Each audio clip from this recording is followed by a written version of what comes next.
নমস্কার, আমি মৌমিতার রকমারি রান্নায় সবাইকে স্বাগত জানাই। আজ আর একটি রেসিপি নিয়ে চলে এসেছি। আজ আমরা দিয়ে দারুণ স্বাদের একটা চাটনির রেসিপি করে দেখাবো। আজ বানাবো নারকেলের দুধ দিয়ে সেরা স্বাদের আমড়ার চাটনি। এইভাবে নারকেলের দুধ দিয়ে আমড়ার চাটনি বানালে সবাই আঙুল চেটেপুটে খাবে। আর শেষ পাতে যদি এমন লোভনীয় দুর্দান্ত স্বাদের আমড়ার চাটনি থাকে, খাওয়াটা কিন্তু দারুণ হয়।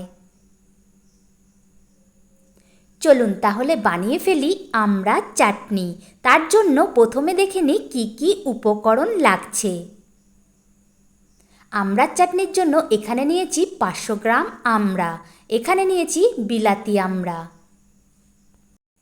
চাটনিটা দেশি আমড়া দিয়ে না বানিয়ে বিলাতি আমড়া দিয়ে বানালে খেতে কিন্তু বেশি সুস্বাদু লাগে, তার জন্য এখানে বিলাতি আমড়া নিয়েছি। এবার এই আমড়াগুলো কেটে ভালো করে ধুয়ে নিয়েছি। চাটনির জন্য আমড়াগুলো কিন্তু খুব মোটা বা পাতলা করে কাটবেন না, মাঝারি বা মিডিয়াম সাইজ করে কেটে নিতে হবে। দেখুন ঠিক এরকমভাবে চাটনির জন্য আমড়াগুলো কেটে নিতে হবে। নারকেলের দুধ দিয়ে আজ দারুণ স্বাদের এই আমড়ার চাটনিটা বানাবো, তার জন্য এখানে 1 বাটি নারকেলের দুধ নিয়েছি। যে কোনো চাটনিতে ড্রাই ফ্রুটস দিলে খেতে কিন্তু ভীষণ ভালো লাগে, তার জন্য এখানে কিছু ড্রাই ফ্রুটস নিয়েছি, যেমন কাজু, কিশমিশ, খেজুরগুলো টুকরো করে কেটে জলে 10 মিনিট ভিজিয়ে রেখেছিলাম, তাহলে খেজুরটা সফট হবে। এবারে প্রথমে চাটনির জন্য একটা ভাজা মশলা তৈরি করে নেব। তার জন্য গ্যাস অন করে একটা কড়াই বসিয়ে দিয়ে দিলাম 1 চামচ মৌরি। এবার দিয়ে দিলাম 1 চামচ 5 ফোড়ন। মৌরি আর 5 ফোড়নটা দিয়ে ভালো করে ভেজে নেব। মশলাটা দিয়ে ভালো একটা গন্ধ বেরোলে বুঝবেন যে মশলাটা ভাজা হয়ে গেছে। এখানে মশলাটা দিয়ে এবার ভালো একটা ঘ্রাণ বা গন্ধ বের হয়েছে, তার মানে ভাজা মশলাটা আমার হয়ে গেছে। এবার এটা বেটে নেব। এই ভাজা মশলাটা আমি শিলে বেটে নিচ্ছি, আপনারা চাইলে মিক্সিতেও পেস্ট করে নিতে পারেন। মশলাটা আমার বাটা হয়ে গেছে। এই ভাজা মশলা দিয়ে যে কোনো চাটনি রান্না করলে খেতে কিন্তু দুর্দান্ত লাগে। ভাজা মশলাটা তৈরি হয়ে গেছে। এবার কড়াইতে দিয়ে দেব খুব সামান্য পরিমাণে সাদা তেল। ফোড়নের জন্য যতটুকু দরকার সেটুকুই তেল দিচ্ছি, বেশি তেল এখানে ব্যবহার করব না। তেলটা ভালোভাবে গরম হয়ে গেছে। এবার এর মধ্যে ফোড়ন দিয়ে দিচ্ছি 1 চামচ 5 ফোড়ন। ফোড়নটা দিয়ে খুব ভালো একটা ঘ্রাণ বা গন্ধ বের হয়েছে। এবার এর মধ্যে দিয়ে দেব সেই কেটে রাখা আমড়ার টুকরোগুলো। আমড়ার টুকরোগুলো দিয়ে এবারে গ্যাসের আঁচ মিডিয়াম করে দিয়ে আমড়ার টুকরোগুলো 2 থেকে 3 মিনিটের মতো একটু রান্না করে নেব। 2 থেকে 3 মিনিট হয়ে গেছে। দেখুন আমড়াগুলো কিন্তু একটু নরম হয়ে এসেছে।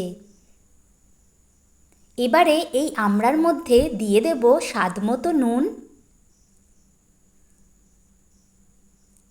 এবার এর মধ্যে দিয়ে দেব খুব সামান্য পরিমাণে হলুদ গুঁড়ো। খুব বেশি এখানে হলুদ দেবেন না। দেখুন আমি 1 চিমটের মতো হলুদ গুঁড়ো এখানে দিয়েছি। নুন আর হলুদ গুঁড়োটা দিয়ে ভালো করে একটু সেঁতলে নেব। নারকেলের দুধ দিয়ে আমড়ার চাটনিটা হবে, তাই কিন্তু এখানে খুব বেশি হলুদের ব্যবহার করা যাবে না। এবারে একটা ঢাকনা দিয়ে ঢেকে 7 থেকে 8 মিনিট এটা রান্না করে নেব, যাতে আমড়াটা সেদ্ধ হয়ে যায়। 7 থেকে 8 মিনিট পর এবার ঢাকনাটা তুলে নিলাম। এখানে দেখুন আমড়াগুলো কিন্তু খুব ভালোভাবে সেদ্ধ হয়ে গেছে। এই সময় গ্যাসের আঁচ কিন্তু একদম আস্তে করে দিয়ে আমড়াটা রান্না করে নিয়েছি। এবার এই রান্না করে নেওয়া আমড়ার মধ্যে দিয়ে দেব নারকেলের দুধটা। এখানে 500 আমড়ার জন্য 1 বাটি নারকেলের দুধ ব্যবহার করেছি। নারকেলের দুধটা দিয়ে ভালো করে আমড়ার সাথে একটু মিশিয়ে নেব। এবারে একটা ঢাকনা দিয়ে ঢেকে 5 থেকে 7 মিনিট মিডিয়াম আঁচে এটা রান্না করে নেব। 7 মিনিট পর এবার ঢাকনাটা তুলে নিয়েছি। নারকেলের দুধ দিয়ে আমড়াটা রান্না করা হয় বলে একে আমড়ার মালাইকারিও বলে থাকি। এবারে এর মধ্যে দিয়ে দেব চিনি। এখানে 500 আমড়ার জন্য 1 কাপ চিনির ব্যবহার করেছি। আপনারা মিষ্টি যতটা খেতে চান সেই অনুযায়ী চিনি ব্যবহার করবেন। চিনিটা দিয়ে ভালো করে আমড়ার সাথে মিশিয়ে নেব।